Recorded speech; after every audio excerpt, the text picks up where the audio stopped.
Okay, so this is probably the most exciting interview that I have done for a long time. I've interviewed each one of these gentlemen individually, but never all three of them together. I have on this interview with me today, on this Talk Magic, I have the three organizers that literally make the Blackpool Magic Convention happen every single year. How they are able to do this, I have no idea. Every year is bigger and better than the year before. This year is promising to be incredible. They're all super successful in their own right. You bring them together as a team, and miracles happen. I am, of course, talking about Russ Stevens, Guy Barrett, and Russ Brown. You guys are amazing. How you doing? You okay? You, the three of you, all right? All good. Good. Tired. If I was in your books right now, I would be so stressed. I can only imagine what it's like trying to put something the scale of the Blackpool Magic Convention together. I mean, I've been backstage with you guys when you've been just doing the gala shows, and the level of production and the stuff that happens behind the scenes just on that one small part of a 3 day convention. I don't think people appreciate how much time and effort and work goes into making sure these 3 days go off without a hitch. I mean, it must be a difficult job, right? It must be not the easiest thing in the world. I think at this point, this time of year, we're not as stressed as we are really the rest of the year, because now it's just ironing out little bits and making sure everything's right. As we sort of spent, we don't exaggerate when we say the day that we finish Blackpool, we start on the next one the day after. We literally do. But we're So we're already booking people for 26, so yeah, we're already on it. yeah. That's I think it's insane. safe to say 18 months, isn't it, really, before any one convention. We've already started thinking about the following year. Mhm. That's mad. So, do you ever find that there's pressure on you to go better than the year before? Because obviously, every year seems to get better and better and better. Like, is there pressure on the three of you to go, right, okay, we've smashed it this year. What are we going to do? Or do you just try and do the best possible convention that you can? Like, what's your approach to like planning a convention like this? Just to do the best that we can. I don't think we ever look at any year and say, "Oh yeah, we're going to try and make this better than last year." We just want to. What we do have a plan in place of like with the shows and stuff, where we know that like last year we didn't feature any illusionists. There were well, very there was. I don't think there was one in No. any of the gala shows. They're the big shows in the opera house. So this year it's like fair few illusion things going on. So we have that kind of in place, but otherwise we just literally want to put on the best we can. We just look at whatever we can book and book the best that we possibly can and make it as good as possible. But you will notice every year, and hopefully you'll notice again this year, we're always up in levels. We're always up in the levels. We up the level in the production. We're up in the level again this year on how many events we've got. It's constantly pushed. So we never sit there and go, let's try and make it better. But what we do is we sit there and go, what worked, what didn't work, and we're quite brutal on ourselves about if something it didn't work to correct it immediately, don't we? We really work on that. I think it's Yeah. also trying to work out new ideas and new events that we can put at the convention that we've not done before as well. Changing things a bit like last year doing the Ben Hart show in the round, things like that. Things that we can change it up a bit every year. That's great. And this year, it seems like everybody is saying this is like the best lineup ever. It felt that like for the last 3 or 4 months, you guys have been announcing new names every week, and these graphics have been coming up, and it's like, right, okay, there can't be another amazing name, and then the next week there's another big name, and another big name, and another big name. Like, I don't know if it's because you've changed how you've announced the lineup, because in the past, I don't feel like it's been drip fed over this length of time as much as it has been this year, or if it's genuinely that the names that we've got this year are just, you've got so many people, but it does feel like this is the most stacked convention that I can remember in terms of the amount of talent that's there. Do you know what I mean? Was that done by design? Like, Yeah, we do have, because when we was it 2017 we took over, I think it was. Yeah, Anyway, something like that. I'd been like assistant convention organizer. Guy, you'd been on committee, hadn't you, as well? But Oh, and yeah. Russ as well.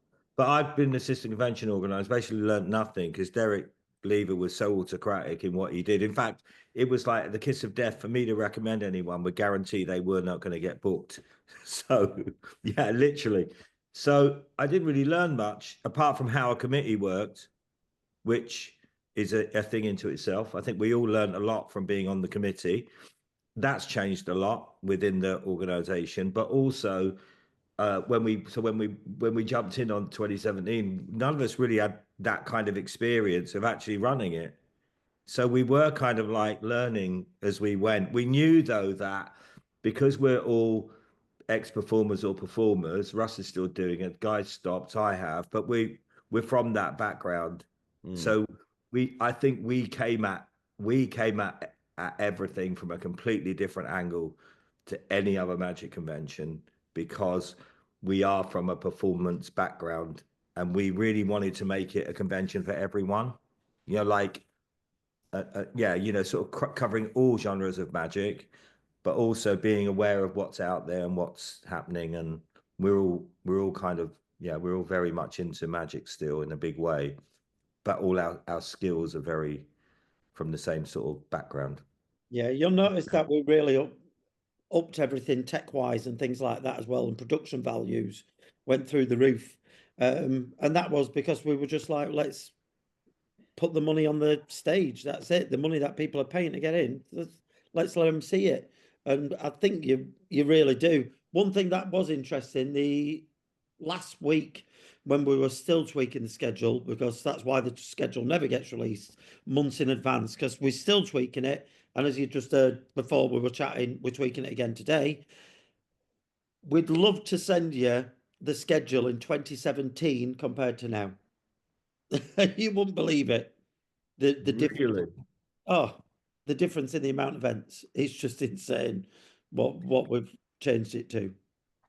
That's the thing with Blackpool. Like, there's so much, you can't do everything, but that's because different events are going to appeal for different people. Like, you've got so many things for the family entertainer, you've got so many things for, you know, if you want big shows, there's no convention in the world that does the amount of shows at the highest level that you guys do. Close up, mentalism, there's something for everybody, which is amazing.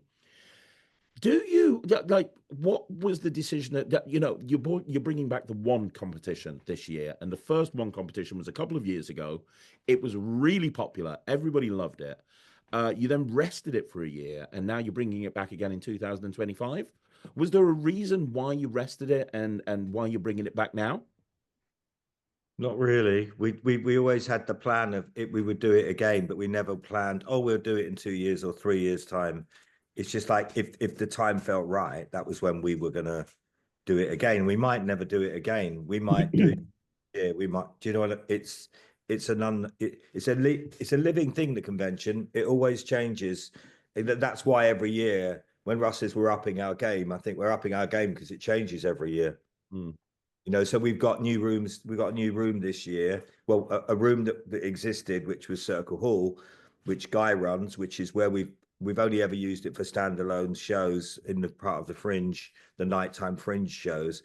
This year we're turning that into a lecture space. So it's a 900-seat lecture room with proper stage, full video wall, like a mini. We've called it like a mini opera house. That's like our mini opera house upstairs.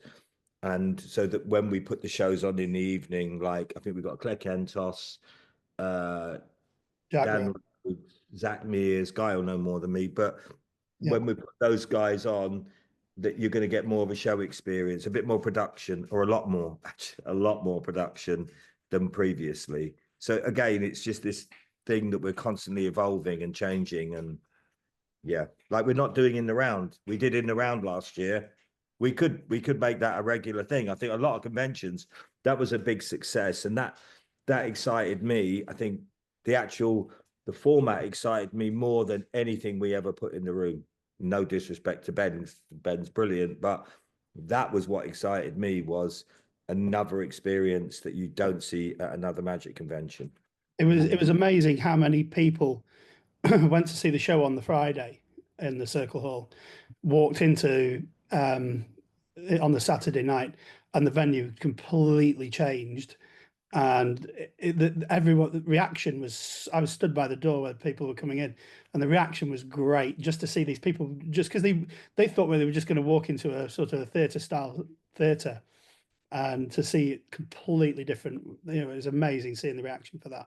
Yeah, But we want what people forget as well is like that's overnight man hours to make that happen. People just seem to think it happens and oh yeah, they've done that. No, because during the day we've had to use it for tech, and overnight we've had to turn that room around, and we've had to put truss in the ceiling, and it's a mammoth thing. And I think people sometimes think, oh, it takes you half an hour. I can always remember someone saying, why don't they use the Opera House all day for lectures? And it's like, well, how do you think we get those shows on? It doesn't take seconds. This year we're starting a day early. With Russ, obviously runs everything backstage, and we're starting on the Thursday, like morning, lunchtime, ready. We're never ready until the tech is never set and ready to go till Thursday night, like later in the day. So we've actually got nearly a full day more this year, which again incurs fortunes in man hours, the hiring of the technology, so all of this is, the one thing that you do see with Blackpool is I think it's the most ridiculously cheap convention in the world. Well, I know it is. And the reason I know is because I sent the guys a text the other day, because I actually had a look at FISM and Magic Live. And both of those are, when you think, I think Blackpool, is it £205? I think it's double. I think everything else is double and more than double. Magic Live, I think Magic Live is 405 when I did the conversion. FISM VIP is at 1,100 quid, I think. They've sold out of their normals. Their normals were way, way over our price for a standard ticket, which is our gold card. So, and you'll see this year, you will see that although the price has stayed what it is, we've spent even more money on the tech and the acts, to put Rick Thomas's show over, a full show. I mean, it's currently in a 40-foot container coming over as we speak. And just the cost of that, and obviously Rick, and all of that it entails, it's crazy amounts of money. And at the end of it, it's just because we want to put on the best Magic convention in the world. And it's like Russ just said as well, we do literally, this year, we are finishing, as soon as the show's finished in the Opera House, we get everybody out and we're starting overnight on the next show, which, like Russ said again, it's ridiculous money what this costs to manage it. But, you get... But not only is it the best value, I mean, there's intangible costs as well. Like, I've been to Magic Live. It's not cheap to stay in Vegas in the summer. I've just come back from the Session convention. It's not cheap to stay in a central London hotel. It's expensive. I mean, when you go to Blackpool in February ain't that expensive to come and visit at all. So it's even cheaper when you consider how much it's going to cost you to actually stay in the hotel and buy food and everything and beer or whatever people want. It's really cheap.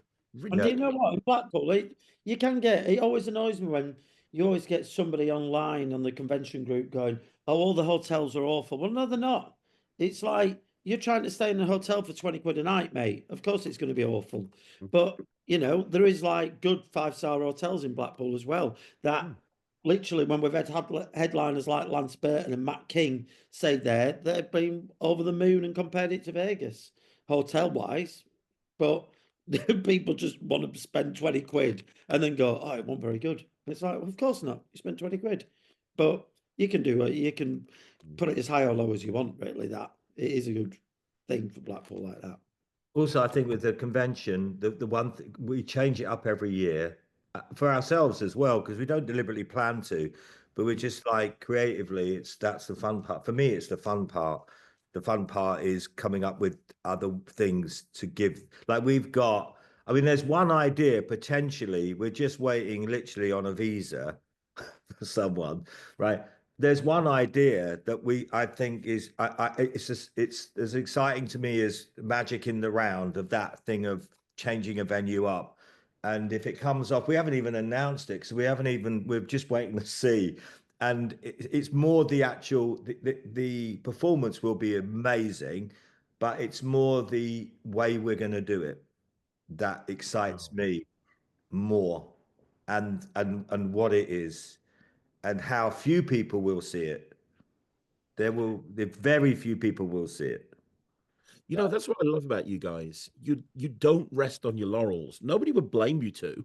You know, but I think, you know, you talked about before you took over, I think Blackpool did coast. You know, it had you know, it was the recognized largest magic convention in the world. So it kind of just coasted every single year. But since you guys have taken over, you've brought so many innovative ideas in, and every year you're changing things around. And like you said, they're in the round.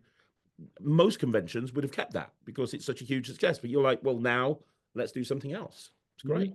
How about, you know, the idea of, if we did it, that we've got an event that will, like, people that are lucky enough to see it will love it, but only a few people will. That's really interesting and Like, intriguing. yeah, Right? yeah, it's an intriguing premise, but also that kind of excites me as much as putting on the gala shows, you know, in the Opera House. And on the Friday, like on the Friday gala, we've got 2 surprises we haven't even announced. So like, they're not even billed. So there's a little bit of a tip for you, a little bit of a thing without giving anything away. Yeah, they're yeah, it's we're constantly trying to just do things differently. Not for the fact that we want to be different, because creatively, it's but for me anyway, I love it. Like, that's my passion, is the creative side of performing, you know, Yeah. and that's what I enjoyed. I know Russ and Guy the same. We're all from performance backgrounds, so yeah. That's amazing. Yeah, I've always said to Russ and to Guy, one thing I really love is the fact that we walk into on the Wednesday at literally an empty theatre. There's not even any lights up. We've only got one front cloth. That's it. And we turn it from that into these full-on shows, like ridiculous shows. And then on Sunday, we go in after it's all done, like 3 in the morning, and it's all gone again. And I really, really like that. I get quite a kick out of that, out of seeing that go from nothing to everything. And funnily enough, the production company that we use for all the tech, the first year that we went into them and we sat down with the schedules and went, this is what we're going to do, they just went, well, that's not going to happen. They actually said that to us. They just said, well, that's not going to happen. You can't do that in that amount of time. And we're like, yeah, we can. And we did. We go, and they even say, we can't believe you get that show on every year. I think it's important to us as well that obviously the convention's a convention, but every year there's something. There's more than one, but there's something that you won't see any other convention, whether it's a performance or you might see it at another convention afterwards, but you'll see it first at Blackpool. And that's like a really big deal to me, and I think to the other guys as well. It's like that's the and also doing like I say on the Friday show, you know, there's one thing that there's just, you know, you won't see it anywhere else, and you'll never see it again. It's just for Blackpool Magic Convention, and I that like how often me and Russ will phone up an act and go, this is what we want you to do. And they'll go, no, that won't work. And it does. And then the next thing we see at another convention, like, oh, this wonderful thing. And it's like, yeah, we had to talk you into that. We had to convince you. That's amazing. Talking about acts not being billed, one of the things that I really loved about going back to the one competition briefly, one of the things I really loved is walking into that theatre 2 years ago to watch that competition and having no clue what the lineup was. Because I know it was a competition, but it felt like a show. It really did just feel like a show because the quality of the acts and not knowing who was on was kind of really exciting. I know you're not going to be able to tell me who's on the one, and I'm not going to ask, but do we have the same level of compare? I imagine you've had hundreds of people apply from all over the world, and I love the fact that you had people like Mario Lopez, who's kind of a smaller act, and then you have you had something of everything. Do you you know, is there anything you can share about that this year? Standard's very high this year. Yeah, it's another really high standard. But there's an example of Blackpool and how we think is when the initial idea, guys suggested the idea of like, oh, let's do a competition, you know, which is, you know, every convention has competitions. And then my thing was like, obviously I work on BGT, and the thing of making it like the BGT format of like, you know, there's one winner, that's it. And also the biggest thing to me that excited me was that we were going to run it as a show. So when you see other magic competitions, you know, the act does their act, and they generally there's an organist in the corner playing while they reset, and then off we go. Then there's the next act, and we very much wanted to make it like a show, like a production show. And I think that's kind of what made it, for me, what made it work as well. And we have this strict, you know, the old days of a 3.5 hour gala show. When we first took over, that was the first thing we all agreed on. The shows must be generally no more than 1.5 hours, no intermission, no break. I think when we went from one gala show to 2 gala shows, that sort of helped massively, because we were then very much limited to. I always remember when I first brought up the idea of doing the 2 gala shows, it was, can we do 2 gala shows? I know Blackpool was built on two shows a night. You know, the whole of Blackpool was always a 6 10 I remember guys suggesting that at one of our first meetings, and it was one of those like, oh God, why have we never thought about that? Because the Opera House seats just under or around 3,500, which was always going to limit our numbers. And so, you know, we always had that plan of like, that a convention we want to expand, you know, we want it to expand. And that was, oh, right, okay, well, why didn't we think of that before? And so it was, yeah, it's a really, yeah, it's a good idea guy out there for sure. There's stuff that happens where in between everything, where we're constantly coming up with these stupid thoughts. Some of them go nowhere, and then some of them kind of become what you see at the convention, you know. Russell's back upside down. Russ's back is what upside down. About how much I hate technology. my laptop has just suddenly gone off for no reason. It's come back on again. I'm glad you made it back on. We were just talking about, you know, going from when you guys took over, going from 1 gala show to 2 gala shows, which is kind of interesting because there's something I want to bring up. You've started doing that this year with lectures, haven't you? Because one of the things that I love about the 3 of you, and I know you all really well, one of the things I love about all 3 of you is you really listen to what people are saying, you know, and really take it on board. And one of the things that was said last year was there were a lot of people that were trying to get into like some of the key lectures and weren't able to do that. And I know that you've spent a long time talking about solutions to that. Can we talk about some of those changes that are happening this year? Would that be okay? I think Russ played, but that's why we increased the Circle Hall, which we realized that it's not an empty room because we were rehearsing the shows that were going to be in there that night. So now we've had to like reschedule everything for Guy to get in at 3 a.m. He doesn't know that yet, but yeah, it'd be fine. To get in early and start rehearsing the shows so that we open. Guy, what time do we open Circle Hall? Guy's running that. Oh yeah, so Circle Hall in the daytime we're going to be sort of going from about 10:30. There's going to be lectures in the Circle Hall.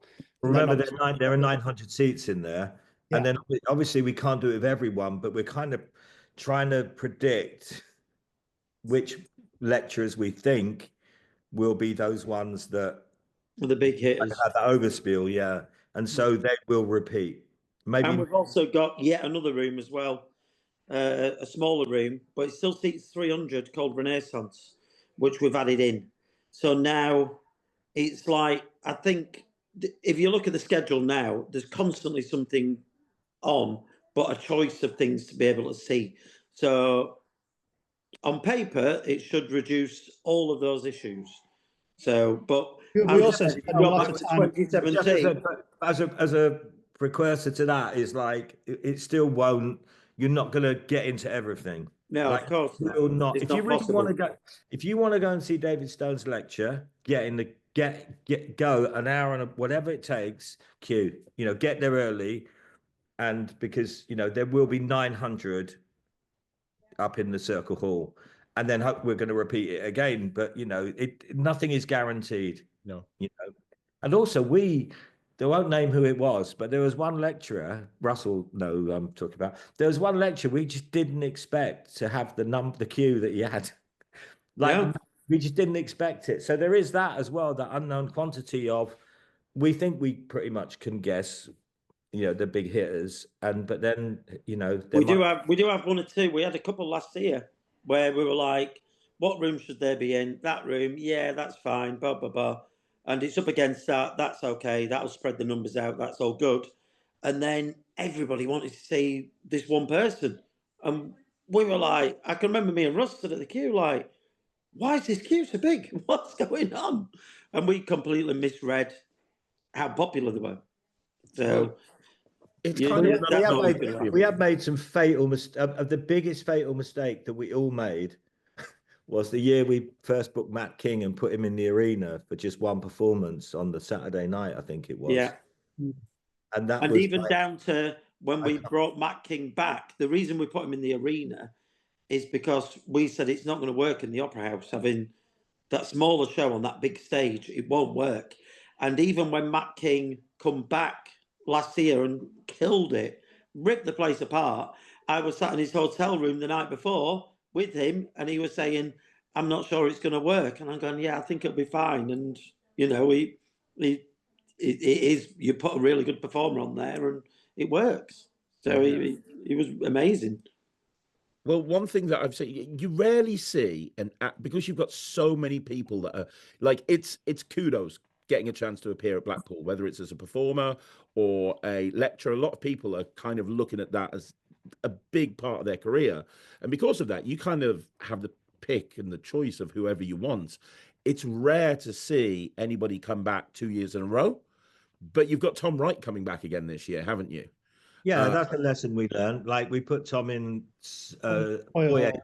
Yeah, Foyer Hall. seats, only 300 guy, is it something Yeah, like that? Foyer Hall. But we're just like, and everyone was raving. People couldn't get in. They were near riots. And so we were like, well, let's bring him back and put him in an even smaller room. No, and put him in the, I think it's the arena he's doing in the biggest Yeah. stage. And times two. Do you know what I mean? But it is kind of mad when I think about it. You come out of the Opera House after that first show, if you're in the first sitting, and you just have so much choice to go and see other stuff that you can't watch it. You've got to make a choice. You're gonna miss something. Well, this year we've got choice of 3 shows instead of 2 shows. So last year we had 2 shows available. So not everybody is going to be able to see every show. Like they're going to have to choose. They're No, going to be it's not. But it's not possible. It's physically impossible to see every show. Even if we put every show in the Opera House, not everybody could see it. It's physically impossible. That's what always amazes me. We're like, well, why don't you just put them all, let everybody in one room? And it's like, because the room seats 900 people, so we can't. The thing is, we could literally save ourselves a fortune by cutting down the amount of performers and lecturers and just getting everyone to repeat.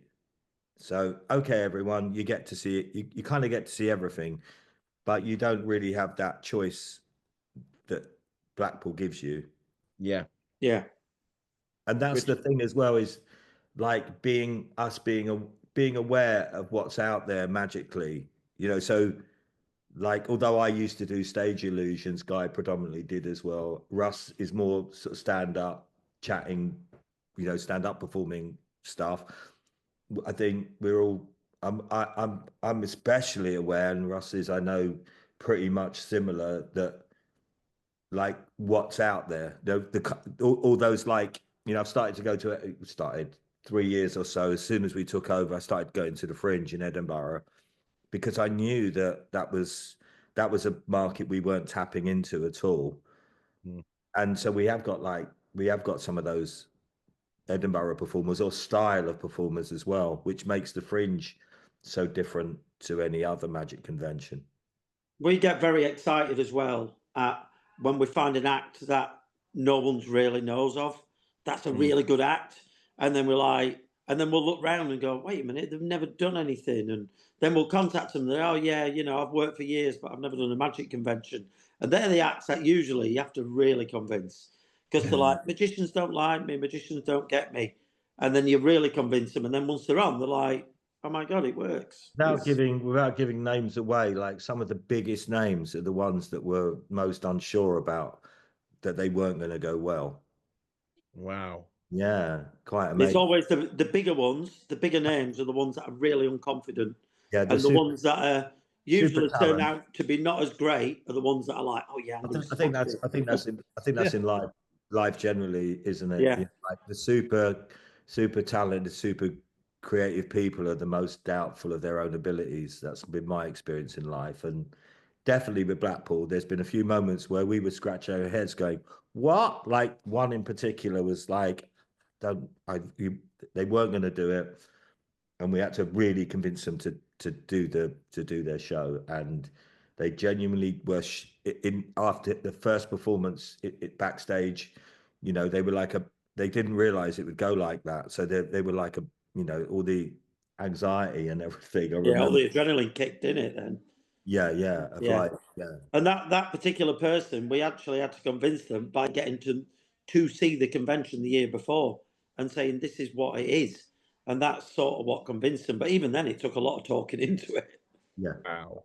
That's amazing. Another thing that I'm very excited. One of the things I'm most excited about seeing this year, because my background's in family entertainment, is I love the family entertainer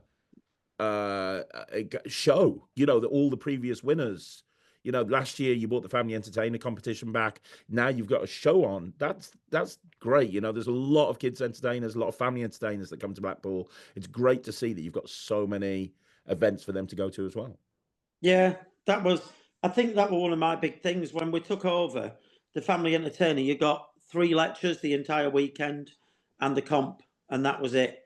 So as you know, we changed the comp round to make it a bit more that anybody can enter, but it wasn't just mates of mates being put forward for it. But then I feel like the comp has run its course a little bit at the moment. It's the same people are entering, so I needed to change it up.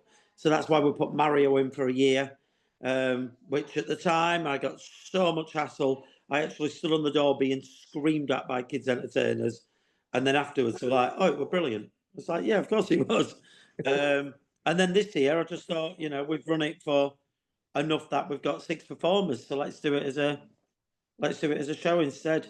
But I tell you what, you would be amazed at the amount of well-known close-up magicians and people who've got the names in things like that, close-up and stage, that when they actually book for the convention, their email address is like Mr. Silly Billy, whatever.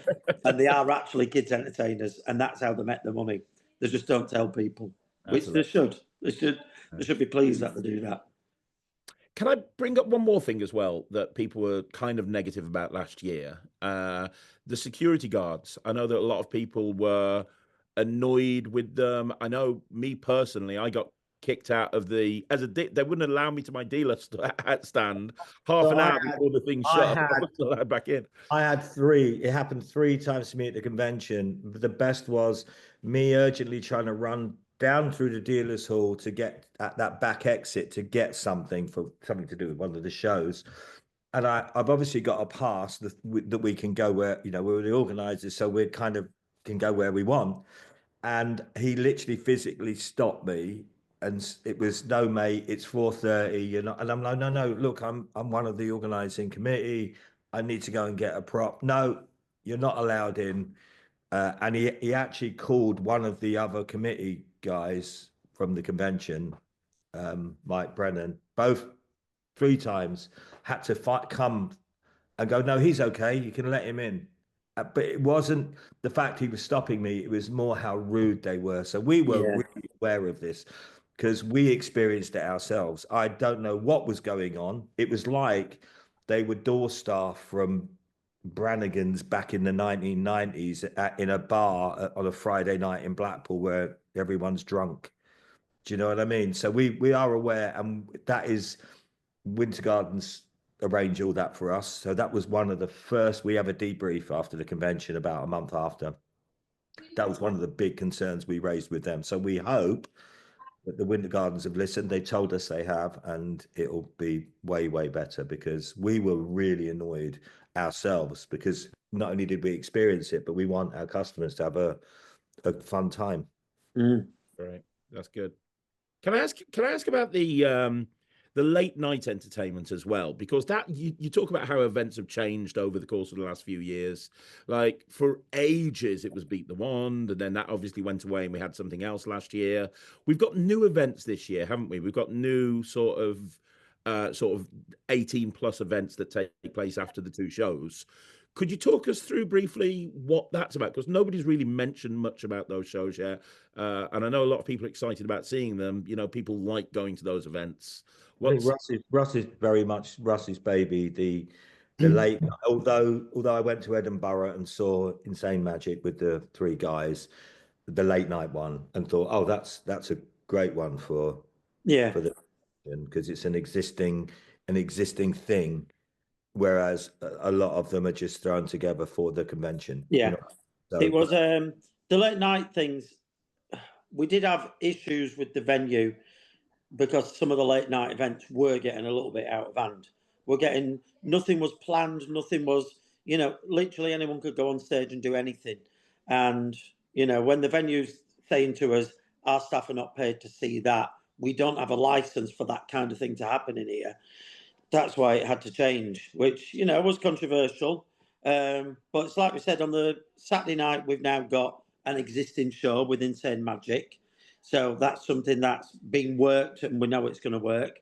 Friday night, we've had things in there like we've had yourself doing the podcast and things like that, which you'll agree at points got out of hand. Oh, yes. With people texting things to the screen and things like that. So basically, to do with the venue as well, we had to try and get something that we had a bit more control over that couldn't get out of hand. I mean, some nights I did feel like you went in there and it felt like it were going to turn into some kind of crazy riot, which we don't want, that kind of thing. So we've got Firehorse, who for years has done the late night events and is well loved. So he's going to do his own show in there, which he's done his own show at Edinburgh and things like that for a long time. Invite my mum for a long, long time. And then Sunday night just works anyway with Ryan doing Not the Gala show, where that generally is established stand-up comedy acts who are used to working that kind of venue. But yeah, it has been controversial changing things around in there. But again, we have to change things around. We don't want to keep things the same constantly. Yeah, and also I think 100% for me anyway. I don't want it to. I want an edge. We want an edge for the late night events, but we don't want to turn into going to some crap hole Blackpool pub in the 1990s that I remember back in my day, where it's just yobs. I don't want that. I don't want you there. Yeah, I agree.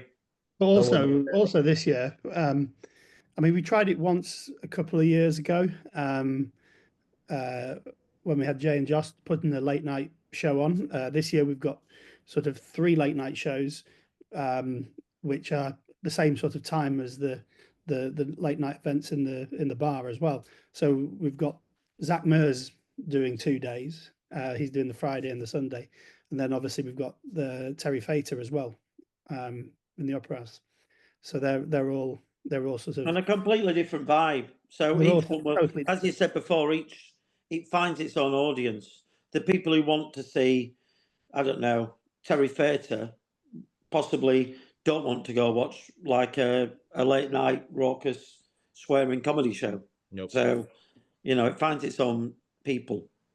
Yeah, it really does. Can I ask one more thing? We've talked about shows. We've talked about the various different events. We've talked about a lot of the stuff that's going on. A lot of people come to the Blackpool Magic Convention for the dealers, and it feels like the dealers, there's just more and more of them every single year. I find it funny. I go to Magic Live every year, and I meet Americans that have never been to Blackpool, and they go into this one room and they come up to me and they go, "Isn't this a big dealer hall?" And I'm like, "You have no idea. You have no idea what big, like, Blackpool seems to have dealers that aren't even dealers. Like, I don't even know where they come from. They appear at Blackpool to do this one thing, and then you can't find them online when you want to buy something off them later on. Like, was it, I suppose, a couple of questions. One, how difficult is it to organize that side of the convention? Because it is a popular thing for people to go and see. And secondly, like, are you always trying to change the dealers around? Like, was it a conscious decision when you guys took over to up the amount of dealers? I remember back in the day when I first started going Blackpool, it was just on the horseshoe. Now it's But we're making like already, I think pretty much we obviously have a debrief after, but next year, 26, there will be specific change to the dealer experience that I think everyone will be happy with.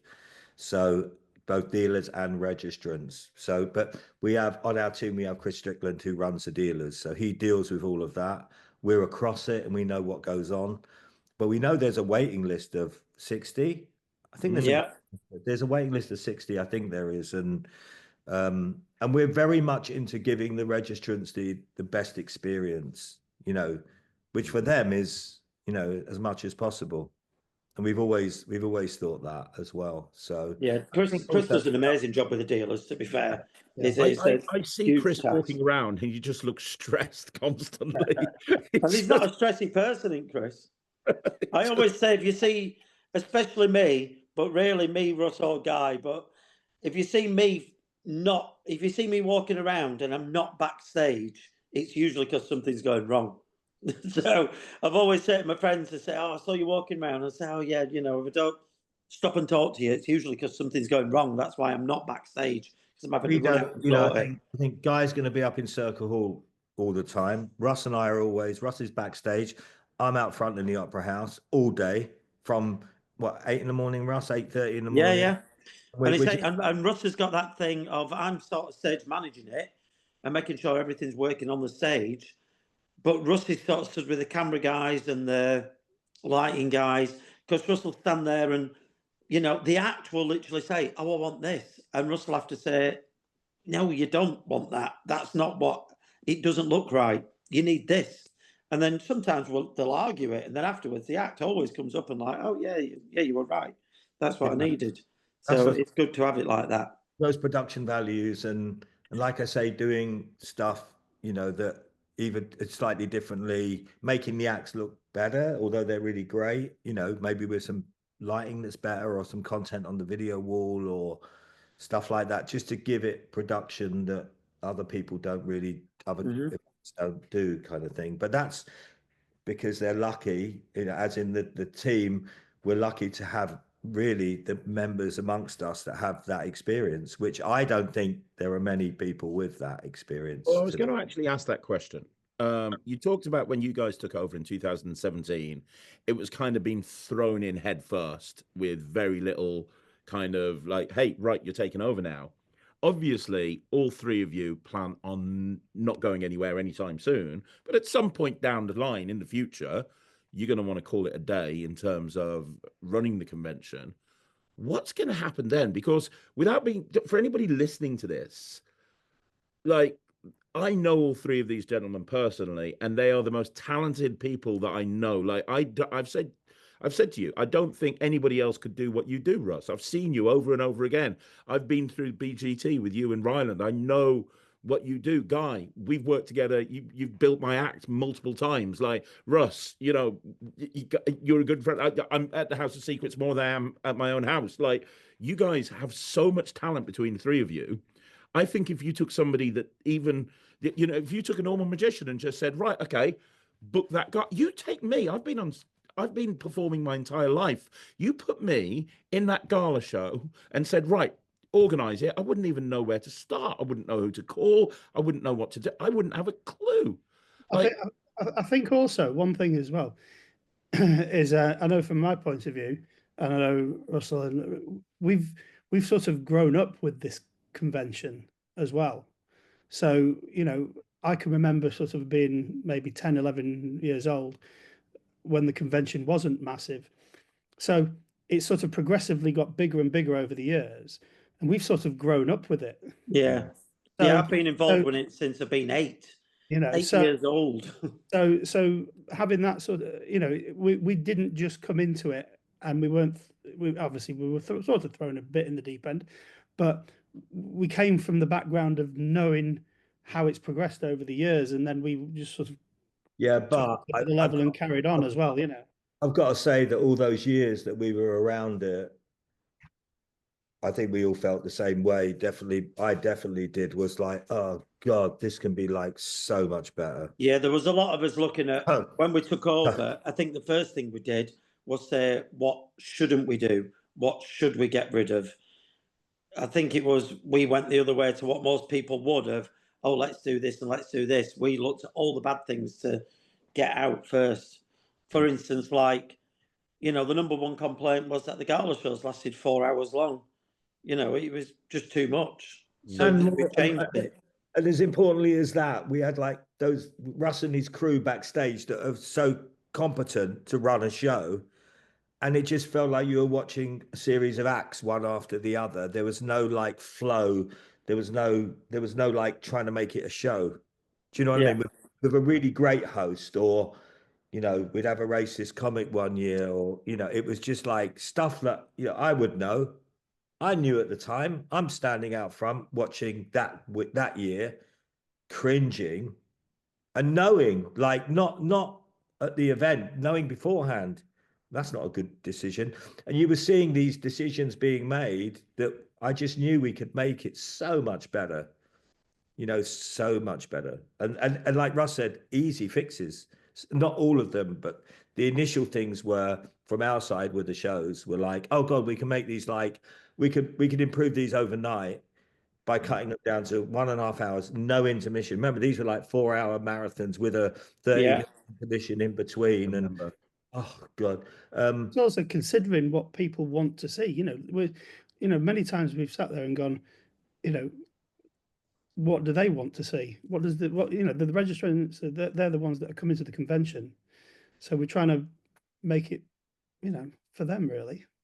We are as well, but I'm also very aware of like, oh God, we have this conversation a lot with Russ and I of, do we give people what they want, or do we kind of like, and I don't mean in a pompous way, but do we sort of show them something else that they wouldn't expect, that they might go, oh God.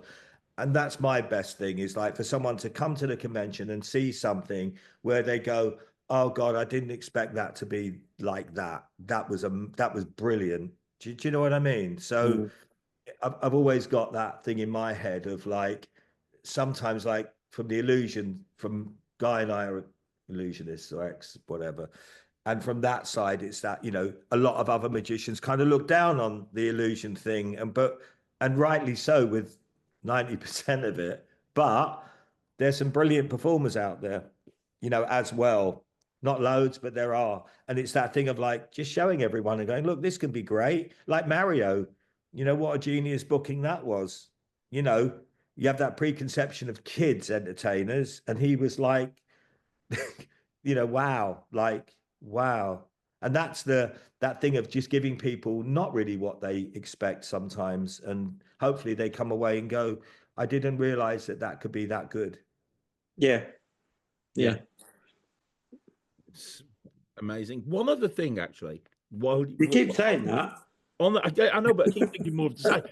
On the subject of that, Russ, you've been championing, I don't know if that's the right word. You've been like leading from the front when it comes to the youth in magic, like with what you're doing on BGT, but also what you're doing with the convention. I mean, for the last few years, we've had Izzy Simpson, we've had Jasper Cherry, Aidan McCann, Killian O'Connor. We've had all of these names appearing on big stages, and it's just amazing.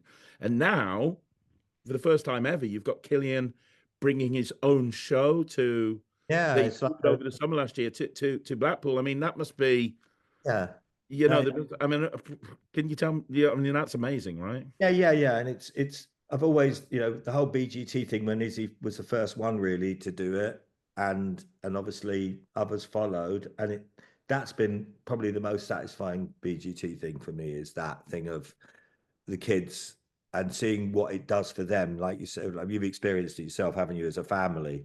So it's like, it's amazing, like really amazing. So to have Ryland, Harry, Merlin Piper, and Killian doing a show together in a legit, like a legit show.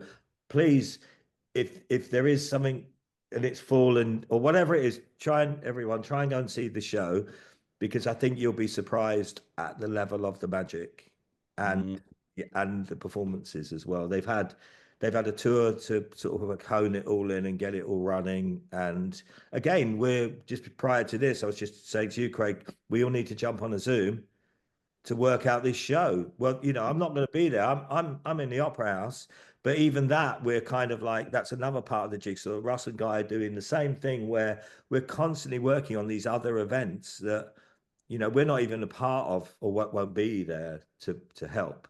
Do you know what I mean? But we just want it to be brilliant. But the kids, so go and support them. But I also think Craig, you've seen it. It's a good show.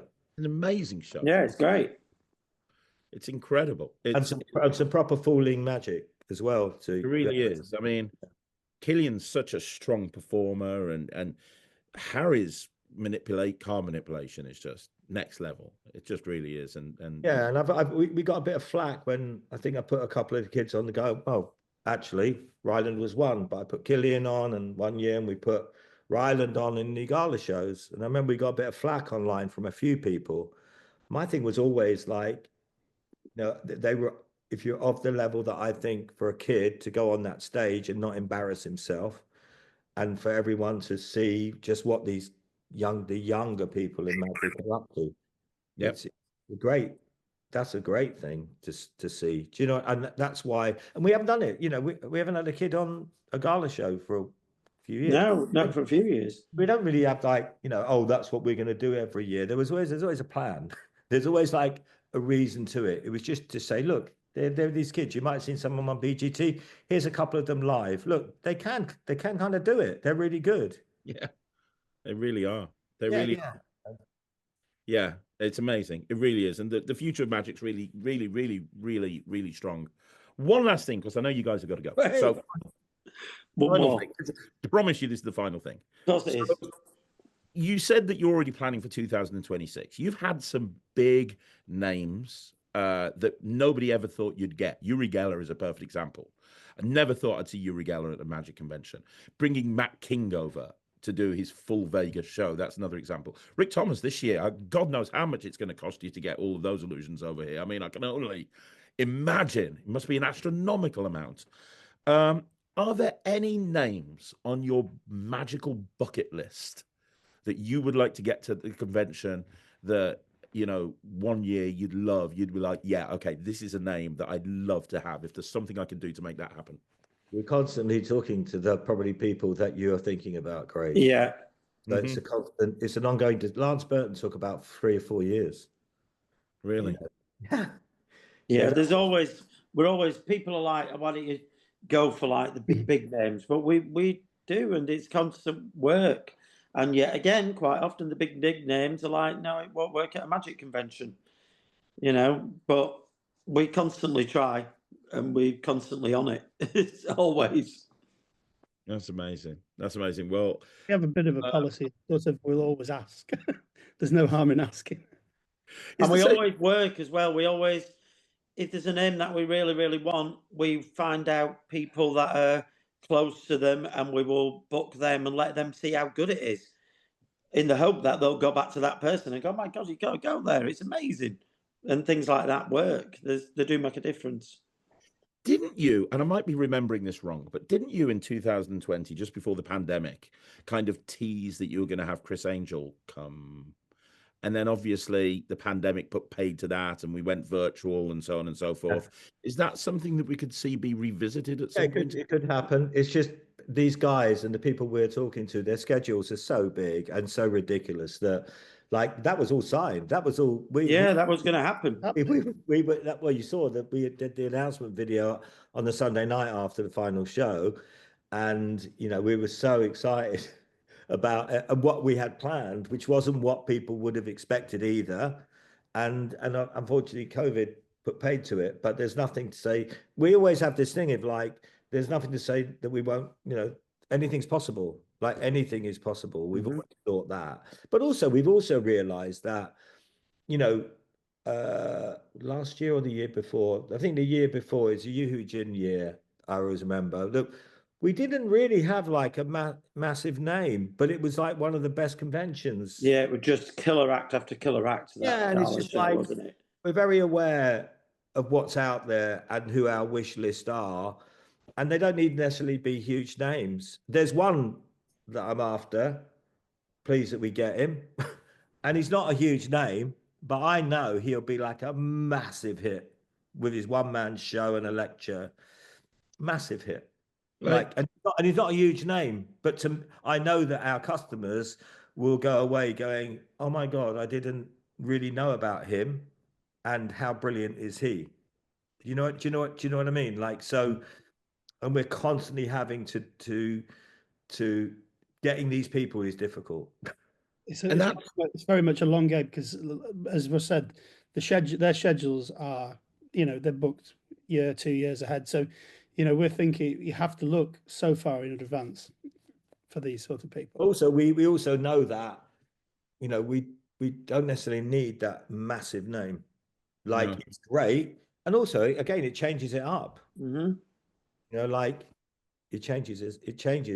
Hopefully every year it's this living, breathing thing is Blackpool. Some things we plan and some things just organically happen. Like this stuff that's happening, the last sort of 2 or 3 sort of surprises have sort of just happened in the last month or two. And it's like a couple of them have been people contacting me and going, "Oh, I've had this, I'm free." And then we go, "Well, actually, what about if we do this? And we do it this way?" And generally they're really receptive to the ideas of doing things slightly differently. And, I remember, like, an example was however long ago it was, we booked Diobo, the street magician, who's no longer with us, sadly, but we booked him, and the plan I had in my head was he comes out into the atrium, does his street act, which was a genuine street magician, not your Dynamo David Blaine street magician, and do his act 10 minutes with his speaker, put his sound on, do his act, pack away, go, even take a hat and ask for money, right? And go. And I remember he was backstage getting ready in the dressing room, and I was like, "I want you to go out the front, but I want you to come through the front doors. I don't want you to come through that stage door I want it to look like you're coming off the street, and I want everyone to go, who is he?" Because most people didn't know Diobo either. And also, most people never saw him because we never announced it. We did it 2 or 3 times a day, and then that was it. And he did it, packed away, and went. And it became a bit of a thing of legend and of like, "Did you see Diobo?" And then you never saw it again. You never. It was like, and that's these things that excite me. The other guys as well is doing these things that you don't necessarily see going to see again anywhere else. And that's why you'd want to. There's many reasons to come to Blackpool, but one of the reasons I'd like to build on is that you're going to see some stuff you're not going to see at any other magic convention. And that's what I love about Blackpool. You do see stuff that you've never seen before. And the level, you talk about headliners, like what's crazy about Blackpool, because of the amount of people that you have actually at the convention that are on the lineup, you take somebody who would be a headliner at any other convention, and they're kind of just not considered a headliner at Blackpool, not because they're no good, but just because there's so many huge names. Like, I was speaking to somebody the other day, and I was like, "Oh, I'm really excited about seeing Jackie Yu." Jackie Yu is a perfect example. There's somebody who would be a headliner. I've seen him headline magic conventions, but he comes over to Blackpool. You don't think of him a headliner because there's so many other names. It's insane. I think really. the best description ever of Blackpool was Gay Lundberg. And Gay Lundberg said, the way that you announce and bill your acts is like somebody's give you a big box of fireworks and says, "There's your fireworks for the next 5 years." And you just go, "Yeah, let's just set them all off now." I think that's a really good analogy of it, of our theory. So I also think that I would imagine in the magic world, there are some people saying, "Oh, they're going to burn out. They're booking so much, it's going to." But I think we're constantly got our ear to the ground, and also there is always new stuff. Like There's always new people coming up. people. That's what I love, is like giving those people the opportunity. Like Zach Mears, I saw his show on YouTube and I loved it. And I was like, why have I not heard of this guy? Like, it's great. What a great little show that is. Like, really nice show. And it's stuff like that where I'm really looking forward to magicians seeing stuff that they wouldn't expect. Do you know, like, or to be of the level that it is. Sometimes we know some of the biggest names in magic, no, some of them, a few of the biggest names in magic, you go and see them live, it can be a little bit of a disappointment on occasion. Mm-hmm. Yeah. And We've all had that. I love the opposite of like someone you might not have heard of. You go there, Jack Rhodes's show's full or whatever, and you can't get in there, go, oh, let's go up and okay, how brilliant, it's like a hidden treasure. Yeah. That you can find at Blackpool, that you can go, wow. And not many people might have seen, see it. And that, like I say, that thing also of, that thing of just making it not necessarily that you can see everything. That was always the plan with the three of us, was the best convention in the world. You're not even going to be able to see, you're going to see 40% of it. I don't know what the percentage is if you tried to see everything. Well, you can't, can you? Like, no, it's not physically possible. 4 venues, so it's 25%. Yeah. If you go to every lecture, you can only see 25% of what you want to, of what's out there. And we hope that there's a lot that you want to see, but you can't because there's so much choice. We've been criticized for that. I can't believe being criticized for giving people too much. So much. Yeah. So how would people, because I get this all the time, people ring me and they're like, oh, Russ and Guy, put me forward for a lecture at Blackpool. I'm like, they're not going to listen to me. They're scouting around all year round. If somebody's watching this, because this goes out all over the world, if somebody's watching this and they want to get on your radar and they want to get booked and they think they're good enough, is it a case of don't call us, we'll call you? No, just messages. We've all got Facebook. Yeah, we're always looking for things. Facebook's a good place to do it. Just private messages or whatever. And there's always that. That's always but then plus we are we're constantly scouting and keeping our eyes out for what's out there as well. I also think we're from a performance background, so we're not I don't consider myself, I don't think Russ or Guy do either, magic nerds as in sleight of hand. Do you know like geek. We're not magic geeks. We're like magic nuts, but we're showbiz nuts as well. Mm-hmm. That's a really good way to explain Blackpool. So the people behind it, I think we come from a different point because we're not magic nerds. We are also show business people as well, from my life since I was 13, 14, and Guy and Russ as well. So we're from that different types, but we're all from showbiz.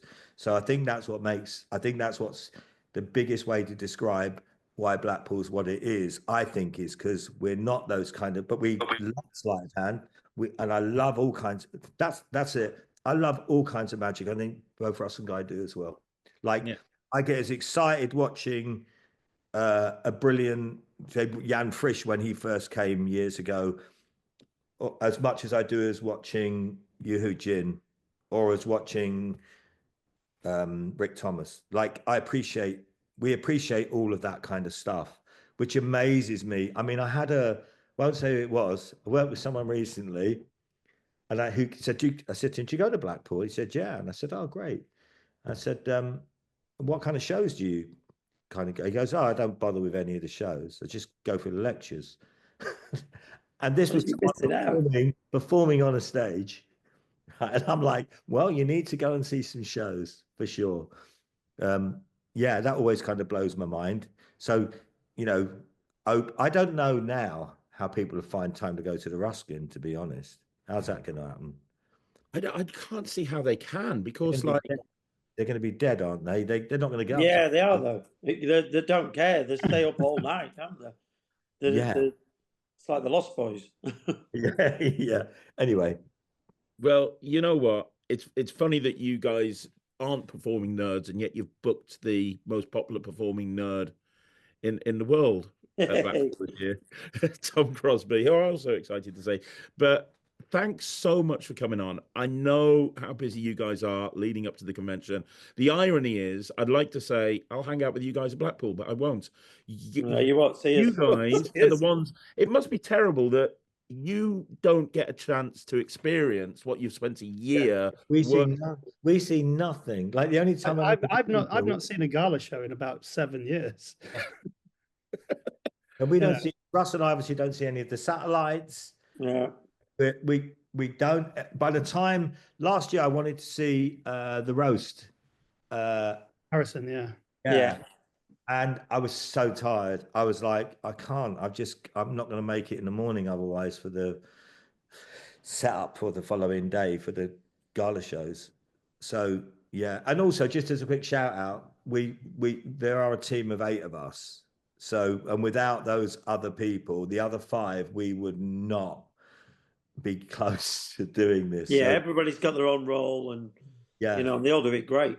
Yeah, and also the other thing, obviously, when we did take over, there was, you know, Magic Clubs are very political places, aren't they?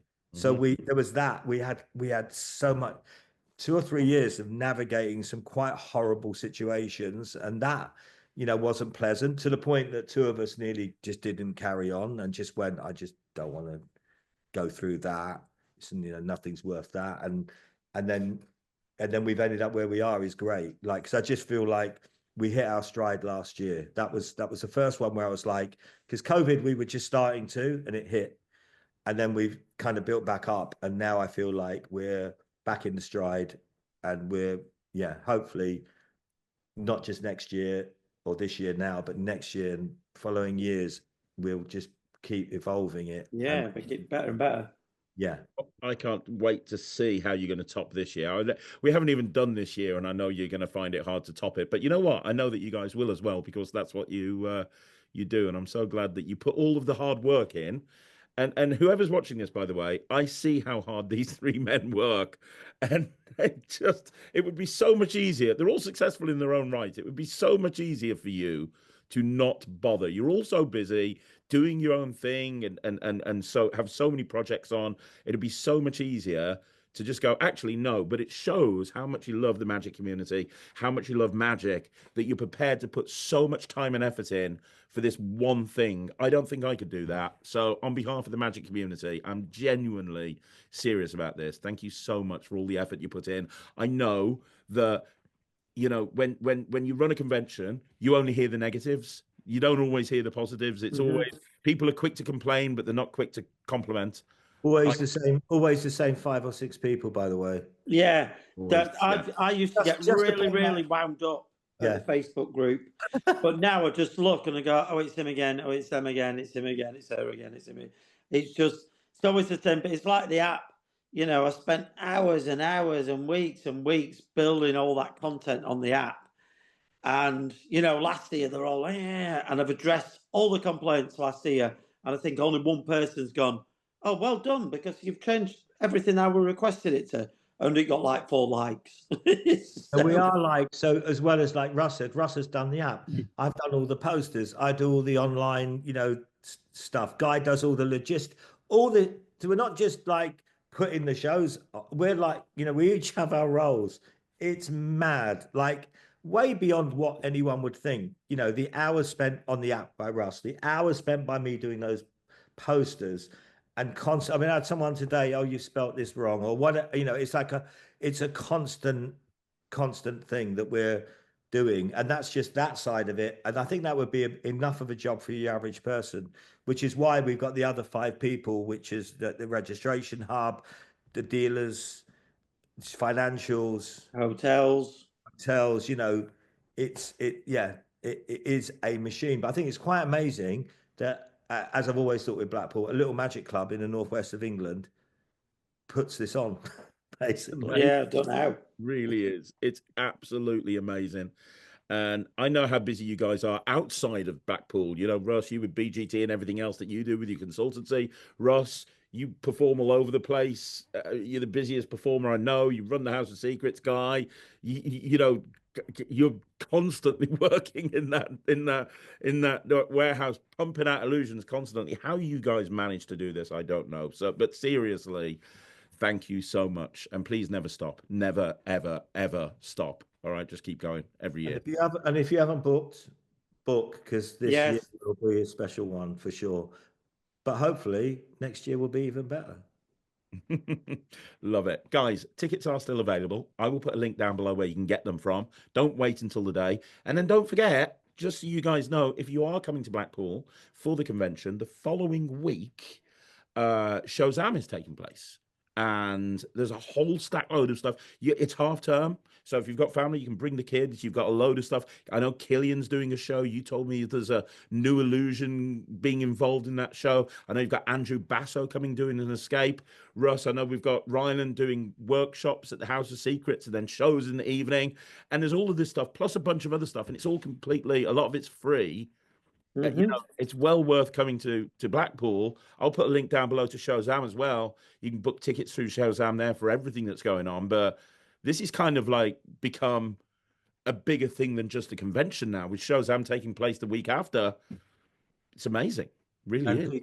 And featuring magic in the way that is as well. And that's in no small part to magic being such a big thing in Blackpool now. No. Yeah. I mean, look at how much that's doing for the perception of magic around the UK. It's just incredible. Congratulations, guys. Honestly, really, thank you so much. So leave a comment down below. They'll see it. Leave a comment down below. Let us know if you're coming to Blackpool. If you haven't booked a ticket, the link will be down below. I'll also put a link to Showzam down below. I'll put a link to the House of Secrets, to Guy and Russ's stuff. I'll put a link to absolutely everything. And I will see you at Blackpool. I'm very excited. I will. Yes. I'm looking forward to it. I'm doing dealer Jenga. I'm on about 7 different people's stands, so I'll be running around like crazy doing that. You'll be running around doing your thing. But Craig will be the richest man at Blackpool this year. Again. Again. Yeah, I'm going to be running around like crazy. So I'll see all you guys at Blackpool one more time. Guy, Russell, thank you so much for coming on. Thank you. Soon. Bye-bye.